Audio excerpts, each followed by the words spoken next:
सीधा सवाल जो योगी आदित्यनाथ ने कहा, बाबरी के पैरोकार वाली पार्टी है क्या आपकी? और बार बार आपने जो कोशिश की आज विभाजन और विभाजन विभीषिका दिवस पर जो सीएम योगी की तरफ से कहा गया, उसके लिए क्या सीधे तौर पर कांग्रेस को जिम्मेदार माना जाए, जैसा कह रहे हैं योगी आदित्यनाथ? पूर्णिमा जी, जिन्ना की मजार पर श्रद्धा के फूल चढ़ाने भारतीय जनता पार्टी के तत्कालीन राष्ट्रीय अध्यक्ष और जिनको ये लोग हिंदू हृदय सम्राट कहते थे, लाल कृष्ण आडवाणी जी गए थे।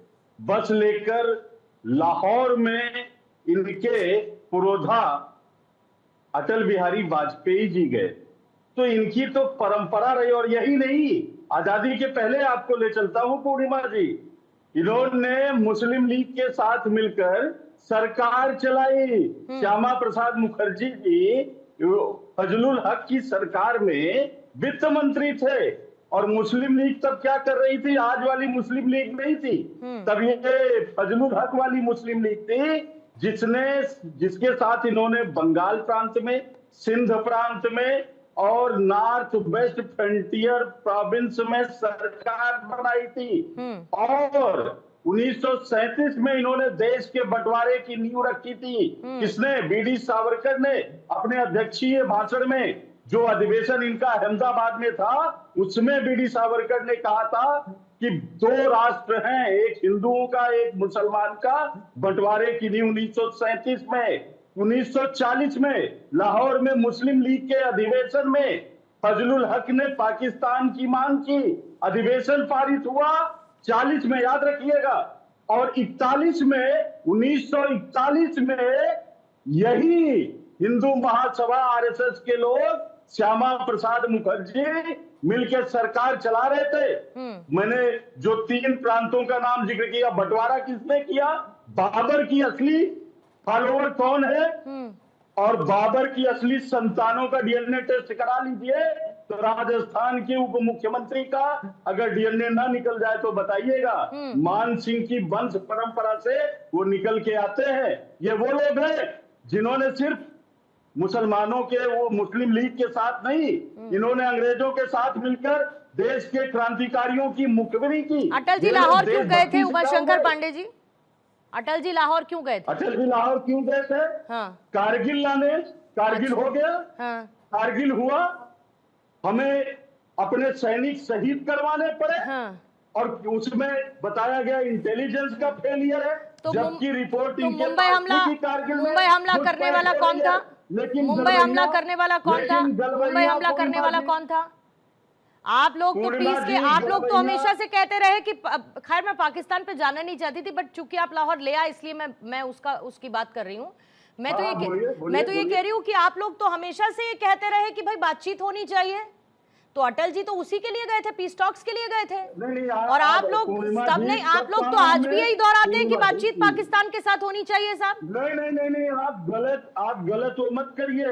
मैं गलत कह रही हूँ, मैं गलत कह रही हूँ पांडे साहब। मैं आपको करेक्ट कर रहा हूँ। नहीं, मैं आपसे पूछ रही हूँ कि आपके फैक्ट्स हैं और जो दूसरा सामने वाला कहे वो गलत है। मुंबई हमले के बाद किसका क्या रवैया था? मुंबई में हुए सीरियल अटैक के बाद क्या रवैया था किसका? पूर्णिमा जी, हाँ सुन रही हूँ, बोलिए। मेरी पूरी बात आ जाए। हाँ बोलिए, अच्छा बोलिए, चलिए। आपने कहा हम संवाद की बात करते हैं, हमने पाकिस्तान से सभी तरीके के राजनयिक संबंध खत्म कर लिए थे। और सुनिए, डॉक्टर मनमोहन सिंह पैदा हुए पाकिस्तान में, लेकिन 10 साल प्रधानमंत्री रहे।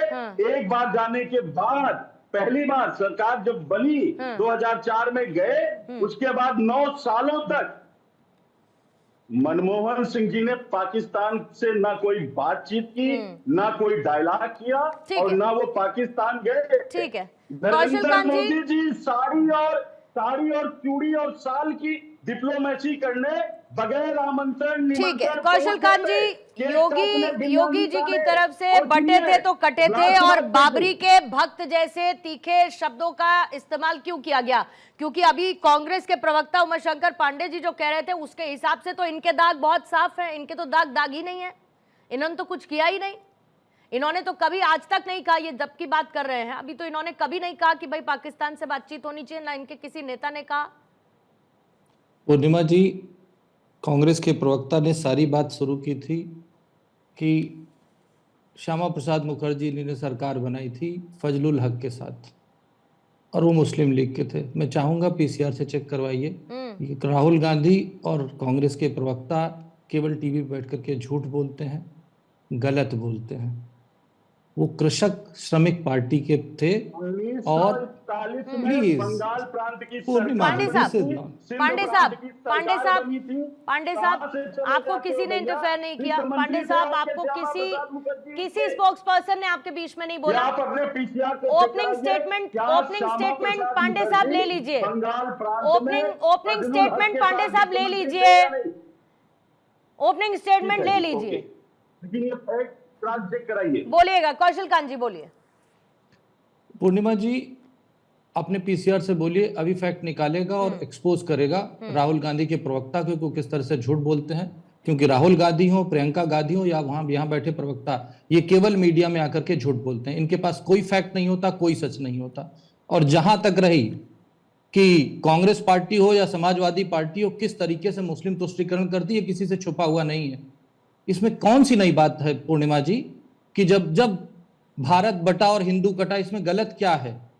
चाहे बंग भंग हो 1905 का, चाहे विभाजन की विभीषिका हो, चाहे भारत पाकिस्तान जब बना हो तब की बात हो, चाहे बांग्लादेश जब बना हो तब की बात हो, चाहे अभी का बांग्लादेश में जिस तरीके से हिंदुओं का क्या हो रहा है, इसमें गलत क्या है? फैक्ट एक भी फैक्ट गलत है तो बता देना। 20 लाख लोग विस्थापित हुए थे और लगभग 20 लाख लोग मरे थे जब भारत और पाकिस्तान का विभाजन हुआ था। इसमें कौन सी गलत बात है बताइए ना। और मरने वालों में हमेशा हिंदू ही होता है। इसमें क्या, इसमें कौन सी नई चीज बता रहा हूं मैं भाई? और हिंदू जब बटा है तब कटा है, ये बात तो सही है ना। इसमें मैं क्या बताऊं बताइए ना। इसमें योगी जी ने क्या गलत कहा या मैं कौन से गलत बोला? आंकड़े बोलते हैं, फैक्ट है ये। नहीं, लेकिन इस स्टेटमेंट के साथ योगी जी फिर से उत्तर प्रदेश की राजनीतिक पिच ही तो तैयार कर रहे हैं ना। ये आप पर आरोप आप पर 80-20 की लड़ाई, ध्रुवीकरण, इन सब की लगाते, ये सब आरोप आपके ऊपर लगते रहे, ऐसा नहीं है। पूर्णिमा जी, इनके मुंह, ये कांग्रेस के प्रवक्ता हमेशा, मतलब एक तो तमीज नहीं है भाई। पांडे साहब मुझे लगता है उमाशंकर पांडे जी कि एक बार की बात में समझ आ जाना चाहिए। मुझे लगता है बार बार उसे दोहराने की जरूरत ना पड़े। और ये अमूमन रोज होता है कि आप लोग अपनी बारी में बोल लेते हैं, फिर उसके बाद जैसे ही कोई दूसरा बोलता है आप बार बार इंटरफेयर करते हैं। तो कम से कम उसको आप इसे आप धमकी कैसे देखते हैं? थोड़ा sir care to explain Pandey साहब, केयर टू एक्सप्लेन पांडे साहब, कैसे धमकी मिली आपको, जरा बताइएगा। ये मेरे साथ ना स्वांग रचने की जरूरत नहीं है पांडे जी, ये मेरे साथ मत कीजिएगा। ये डिबेट मैं कंडक्ट कर रही हूं और आप बार बार बीच में बोलेंगे अगर किसी के, तो मैं आपको एक बार भी टोकूंगी, 100 बार भी टोकूंगी। आपको नहीं समझ में आएगा तो आपकी आवाज बंद करवाऊंगी। और इसे आप धमकी समझना चाहते हैं तो धमकी समझिए, डिबेट का डेकोरम समझना चाहते हैं तो डेकोरम समझिए। आपको जिस भाषा में समझ में आता है उस भाषा में समझिए, उस भाषा में समझिए, उस भाषा में समझिए। भाजपा पे दिखाइए, जज नहीं लगी आप। और आप क्या है? आप क्या है? आप क्या है? आप क्या है साहब? आप क्या है? आपको कोई रोकेगा तो आप कहेंगे कि सामने वाला आपको धमका रहा है। ये आपकी मोहब्बत की दुकान है, ये आपका दोहरा चरित्र है, ये आपका दोहरा रवैया है, ये आपकी मोहब्बत की दुकान है कि सामने वाला आपको टोकेगा तो आप कहेंगे कि धमका रहे हैं।